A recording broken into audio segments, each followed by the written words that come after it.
শহরের একাধিক নাগরিক সমস্যা ও বেআইনি নির্মাণের অভিযোগ নিয়ে শিলিগুড়ি পুর নিগমের কমিশনারকে স্মারকলিপি জমা দিলেন বিজেপির কাউন্সিলররা। শনিবার পুর নিগমের বিরোধী দলনেতা অমিত জৈনের নেতৃত্বে এই স্মারকলিপি জমা দেওয়া হয়। তার সঙ্গে উপস্থিত ছিলেন কাউন্সিলর অনিতা মাহাতো, বিবেক সিং সহ অন্যান্য বিজেপি কাউন্সিলররা। বিজেপি কাউন্সিলরদের অভিযোগ, শহরে প্রতিনিয়ত বেআইনি নির্মাণ, অনুমোদনহীন বিল্ডিং প্ল্যান, রেস্তোরাঁ এবং সাধারণ মানুষদের নিত্যদিনের সমস্যাগুলি দিন দিন বেড়েই চলেছে, অথচ পুর নিগম প্রশাসন কার্যত নীরব দর্শকের ভূমিকা পালন করছে। উল্লেখ্য, এর আগেই শুক্রবার শিলিগুড়ি পুর বোর্ডের বৈঠক বয়কট করেন বিজেপির কাউন্সিলররা। বৈঠক বয়কটের পর সাংবাদিকদের মুখোমুখি হয়ে তারা পুর বোর্ডের কার্যক্রম ও সিদ্ধান্ত গ্রহণ প্রক্রিয়া নিয়ে তীব্র ক্ষোভ প্রকাশ করে। শনিবার কমিশনারকে স্মারকলিপি জমা দেওয়ার পর সাংবাদিকদের মুখোমুখি হয়ে অমিত জৈন জানান, কমিশনার নিজেই দ্বিধায় ভুগছেন। আমাদের প্রশ্নগুলোর কোনো সদুত্তর তিনি দিতে পারেননি। যদি দ্রুত সমস্যাগুলোর সমাধান না হয় তাহলে আমরা বৃহত্তর আন্দোলনের পথে হাঁটতে বাধ্য হব।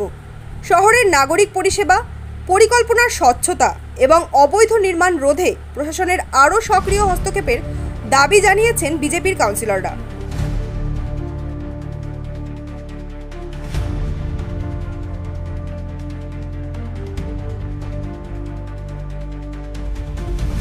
আজকে মূলত বিষয়ে আমরা যেটা বললাম আছে কমিশনার ম্যাডামকে একটা স্মারকলিপির মাধ্যমে, যে শিলিগুড়িতে প্রচুর বেআইনি নির্মাণ চালু হয়েছে। এই বেশিরভাগ নির্মাণ কিন্তু বড় বড় প্রমোটাররা করে যাচ্ছেন।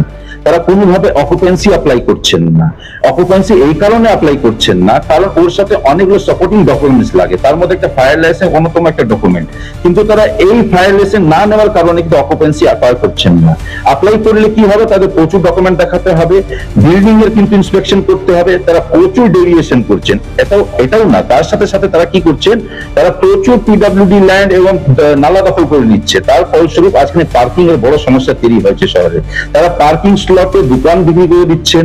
দোকান বিক্রি হওয়ার পরে ওখানে পার্কিং এর শর্টেজ হয়েছে, রাস্তাঘাটে গাড়ি লাগাতে হয়, শিলিগুড়ি যানজটে বড় সমস্যা তৈরি হয়েছে এদের কারণে। আর একটা বিষয় আমি তুলে ধরলাম, যেভাবে শিলিগুড়িতে অগ্নিকাণ্ডের ঘটনা বাড়ছে তার মধ্যে একটা অন্যতম কারণ হচ্ছে এই যে বড় বড় প্রমোটার, বড় বড় বিল্ডিং, এরা কিন্তু ফায়ার লাইসেন্স দিচ্ছেন না। এটা কিন্তু সুনিশ্চিত করতে হবে কিন্তু কমিশনার ম্যাডামকে, এটা আমি আজকে বলে গেলাম। তার সাথে সাথে বিভিন্ন রাস্তায়, বড় বড় শিলিগুড়ি প্রধান রাস্তা, সেখানে প্রচুর প্রমোটিং হচ্ছে। হাই রাইজ বিল্ডিং, আমাদের এটা সিসমিক জোন, এখানে যদি এইভাবে হাই রাইজ বিল্ডিং এর পারমিশন দেওয়া হয়, যে কোনো সময় বিপর্যয় ঘটতে পারে। বর্ধমান রোড, হিলকাট রোড, শিবপুর এবং যে অ্যাডেড ওয়ার্ড, সেখানে ভরমার আছে বেআইনি নির্মাণের। সেগুলো বিষয় আজকে আমরা তুলে ধরলাম। কমিশনার বলছেন আমরা দেখবো। আমি বললাম 2022-এর আগে থেকে যেগুলো বেআইনি নির্মাণের আপনার কাছে তালিকা আসছে, আপনি অ্যাকশন নিন। আর তারপরে যেগুলো বিল্ডিং অকুপেন্সি অ্যাপ্লাই করছেন না, আপনারা ইন্সপেকশন করে দেখেন কি বিষয় তারা আপনি এই অকুপেন্সি চাচ্ছেন না। তবে নতুন নতুন আপডেট পেতে সাবস্ক্রাইব করুন নিউজ হাব ডেইলি।